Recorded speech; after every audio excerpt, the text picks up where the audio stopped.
तो मेरे बायोलॉजी के जासूसों, कैंसर कोई एक दिन में होने वाला गलती नहीं है। ये कैसे होता है? जेनेटिक्स में बदलाव की वजह से धीरे धीरे इकट्ठा होने से होता है, जिसे हम क्या कहते हैं? Step wise accumulation of genetic alternation या मल्टी स्टेप कार्सिनोजेनेसिस। कैंसर कैसे होता है? छोटे छोटे स्टेप्स के वजह से। अब धीरे धीरे समझते हैं।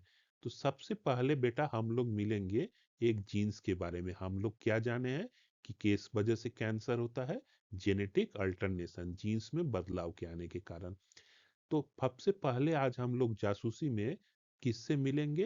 प्रोटो ऑन्कोजीन से। तो तुम लोग पूछोगे बायो गुरु ये प्रोटो ऑन्कोजीन्स क्या है और आप इतने कंफ्यूज क्यों हैं? अभी सब समझ में आएगा। ये हमारे सेल्स के बड़े संस्कारी जीन्स है। क्यों संस्कारी जीन है बच्चा लोग? ये नॉर्मल ग्रोथ और डिवीजन को कंट्रोल करते हैं। कितना सेल बढ़ेगा, कब डिवाइड होगा, कितना डिवाइड होगा। जैसे कोई गाड़ी चल रही है तो तुम स्पीड बढ़ाओगे, फिर फिर कोई सामने आ गया तो क्या करोगे? ब्रेक दबाओगे। तो ये भी क्या होता है? सेल का ब्रेक होता है। कितना सेल को डिवाइड होना है, कब तक डिवाइड होना है, ये सारा कंट्रोल करता है। लेकिन मान लो इसके डीएनए में कुछ गड़बड़ आ जाए तो इसका कंट्रोल क्या होगा? खराब होगा। जैसे गाड़ी का ब्रेक फेल हो जाए तो क्या होगा? गाड़ी रुकेगा ही नहीं। तो जब इसमें गड़बड़ी आ जाता है तो इस प्रोटो ऑन्कोजीन्स को क्या कहते हैं? ऑन्कोजीन्स। और तुम जानते हो बेटा कि क्या, अगर तुम्हारा गाड़ी का ब्रेक नहीं लगा तो क्या होगा? गाड़ी नहीं रुकेगा। तो सेल का गाड़ी नहीं रुके तो क्या होगा? सेल हमेशा बढ़ता रहेगा। कैसे बढ़ेगा? अनकंट्रोल ग्रोथ और प्रोलिफरेशन, लगातार डिवाइड हो जाएगा। तो उससे क्या होगा? ये सेल को समझाता है कितना बढ़ना है, कुछ सिग्नल देता है। जैसे तुम गाड़ी को सिग्नल देते हो, अगर स्कूटी चला रहे हो तो स्पीड बढ़ा दोगे, गाड़ी चलेगा, स्लो कर दोगे, कम हो जाएगा। या साइकिल में पैडल घुमा रहे हो तो तेज होगा, ब्रेक दबा दो, कम हो जाएगा। तो ये सिग्नल देता है सेल को कितना बढ़ा जाए। जब ये गड़बड़ खुद हो जाए तो ये क्या सिग्नल देगा? ये कांस्टेंट सिग्नल देता है। जैसे ब्रेक फेल हो जाए तो गाड़ी चलता रहेगा जब तक एक्सीडेंट ना हो, वैसे ही सेल क्या करता रहेगा? डिवाइड हो जाएगा। तो प्रोटो ऑन्कोजीन जब गड़बड़ा जाता है उसका नाम क्या हो जाता है बच्चा लोग? ऑन्कोजीन्स। तो प्रोटो ऑन्कोजीन से क्या बना? ऑन्कोजीन्स। इसका क्या हुआ? ब्रेक गड़बड़ा गया। तो ये ब्रेक गड़बड़ाता क्यों है ये हम लोग को जानना है। ये कुछ कारणों से गड़बड़ाता है। पहला क्या है? Point mutation. डीएनए में किसी एक अक्षर, मान लो एटीजीसी में कुछ बदल गया, इन जीन्स का जो रेगुलेट करते हैं, जो प्रोटो ऑन्कोजीन्स है, तो प्रोटो ऑन्कोजीन्स क्या बन जाएंगे? ऑन्कोजीन्स बन जाएगा। दूसरा क्या होता है? Gene amplification. मान लो कोई जीन है उसके कई कॉपी बन गई, तो हर कोई, मान लो तुम किसी एक टीचर का बात सुनते हो, अब 4 टीचर का बात सुनने लोगों को क्या होगा?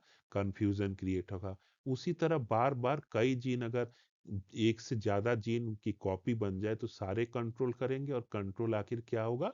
गड़बड़ा जाएगा। कभी कभी बच्चा लोग क्या होता है, कुछ क्रोमोसोम एक जगह से टूट के दूसरे जगह जुड़ के अदला बदली करते हैं, जिससे भी ये गड़बड़ी क्रिएट होता है। चौथा बहुत इंपॉर्टेंट है, एपिजेनेटिक मॉडिफिकेशन, जो डीएनए के स्ट्रक्चर में बदलाव आता है। डीएनए से कई जगह मिथाइल ग्रुप जुड़ जाते हैं। आप लोग पढ़े होंगे डीएनए का धागा कुछ प्रोटीन पर लिपटा होता है, जिसे क्या कहते हैं? हिस्टोन। इस हिस्टोन में भी कुछ बदलाव आ जाता है। तो इसके वजह से क्या होता है? जो हमारे अच्छे प्रोटो ऑन्कोजीन्स थे वो ऑन्कोजीन्स में बदल जाते हैं। तो बच्चा लोग, नीट में एक बहुत इंपॉर्टेंट क्वेश्चन आता है, प्रोटो ऑन्कोजीन से ऑन्कोजीन का बनना कैसा बदलाव है?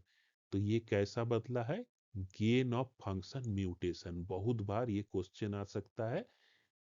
तो गेन ऑफ फंक्शन म्यूटेशन का क्या मतलब हुआ? इसका कुछ काम था, म्यूटेशन से वो काम गड़बड़ हो गया, जिसके सेल को क्या हो गया? एक नया फंक्शन मिल गया। तुम्हारा गाड़ी ब्रेक से चलता था, रुक जाता था, अब क्या होगा? ब्रेक फेल हो गया, एक नया काम हो गया, वो गाड़ी चलता रहा। तो इनको क्या कहते हैं? Gain of function. जिस म्यूटेशन की वजह से कोई जो ये काम नहीं कर रहा था वो काम करने लगा। इसका काम था सेल को बढ़ने से रोकना या कंट्रोल रखना। अब क्या हो गया? आउट ऑफ कंट्रोल हो गया, अनकंट्रोल्ड सेल प्रोलिफरेशन होने लगा, जिससे क्या बन गया, कैंसर शुरू हो गया। तो इसको नोट कर लो। इसमें बेटा एक और है, इसमें जो इफेक्ट होता है, सिंगल एलील सफिशिएंट लिखा है। इसका क्या मतलब होता है कि इसमें अगर मान लो, तुम लोग जानते होगे कि हर कैरेक्टर किससे रेगुलेट होता है, दो जीन से। एक कैपिटल ए स्मॉल ए हो, या दोनों स्मॉल ए हो, या एक कैपिटल ए स्मॉल ए हो। मेंडल का पढ़े होगे, नहीं पढ़े होंगे तो बायोगुरु अच्छे से पढ़ा देंगे। तो दो जीन से कंट्रोल होते हैं। तो इनमें क्या है कि एक भी जीन गड़बड़ हो जाए तो भी प्रोटो ऑन्कोजीन किस में बदल जाते हैं, ऑन्कोजीन में। एक भी एलील में गड़बड़ी से ये काम हो जाता है। तो याद रखना बेटा कि प्रोटो ऑन्कोजीन हमारे नॉर्मल के लिए है, और जब ये गड़बड़ा जाते हैं, पगला जाते हैं, तो क्या बन जाते हैं, ऑन्कोजीन्स बन जाते हैं। तो ये क्या हुआ, गेन ऑफ फंक्शन म्यूटेशन हुआ। बहुत इंपॉर्टेंट है, अपनी डायरी में लिख लो।